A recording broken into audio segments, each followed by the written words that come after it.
James Valentis, thank you for joining me on my channel today. Glad you're here. Now, this is a very well-known brand, Alamos. This is from Mendoza, Argentina. This is a 2018 vintage wine, and so I think it's a really fun wine, and I'll tell you why in a moment, so stay tuned.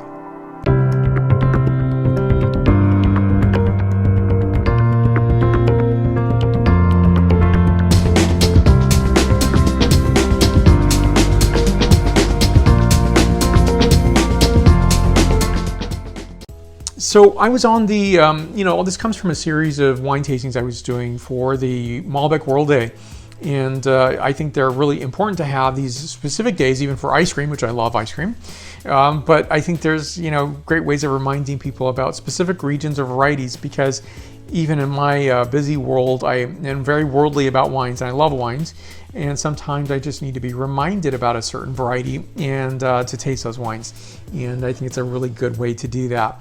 So this wine, I think it's a really good wine because the price point is suggested at $9.99. So I do have some very specifics about, wines that are too cheap, right? If there's something that's like, I won't give the brand name out, but if it's $2 or $3 or $4, come on, there's not going to be quality built into the wine. And someone like myself, where I have spent time on a sorting table, I get why quality wines cost a bit more. And that doesn't mean they need to cost $100 to $200 a bottle. It just means that I think, value price point, I think this is a really good price point for the wine you're getting. Now, what I think is really fantastic about this wine and the variations of all the wines I've tasted, I'll place those videos right here that I've tasted the wines in this series. And I think each of them characterize differently, they taste differently. And if you've had one Malbec, you haven't had them all. Alamos has a fun experience with me. When I first moved to San Francisco, I tasted my first Chardonnay, Argentine Chardonnay, was from Alamos, and I think that was a really fun experience, and one where I thought, wow, it was a really approachable, nice Chardonnay, and good price point. So when I first moved to San Francisco, there was very, very few Argentinian wines. This was one of them, actually. So today it's very different. You're gonna find a lot of Argentinian wines in the marketplace. Generation and a half to 2 generations ago, that was actually a slim pickings across the United States, probably with the exception of New York City. Now, this is a fun wine. I think it's a really polished wine for the price point. It's not going to characterize like the other wines that I've tasted in this series, but I think it's a really nice, smart wine where it's respectable. You're getting a good glass of wine, a good bottle of wine to share. Maybe take it for a picnic, summer picnic concert series, and to enjoy that, or to enjoy this on a Monday night with bolognese. There's a lot of things you can do with this wine. It's very versatile. And this colorization, compared to the others, this has a different maceration. So the maceration is 8 to 12 days.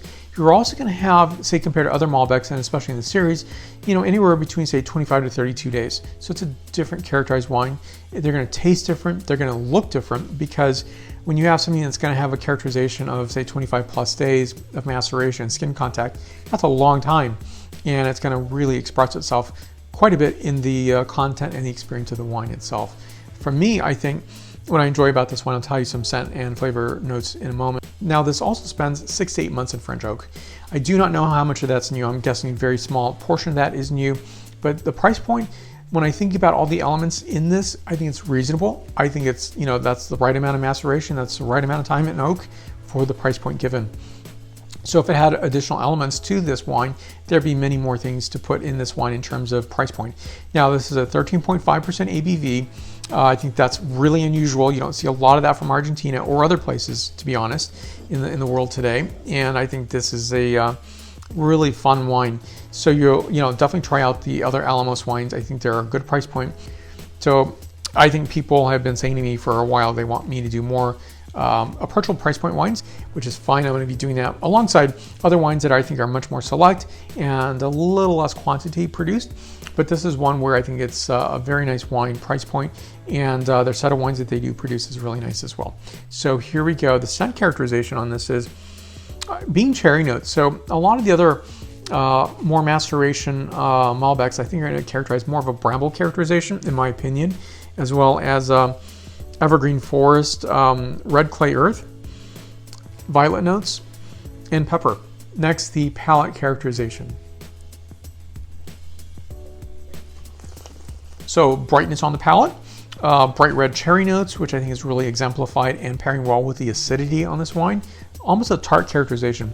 Not quite like the Chianti Classico, but tart nonetheless, which I do enjoy. I love that characterization. And fennel notes as well as red floral. It drinks nicely fresh.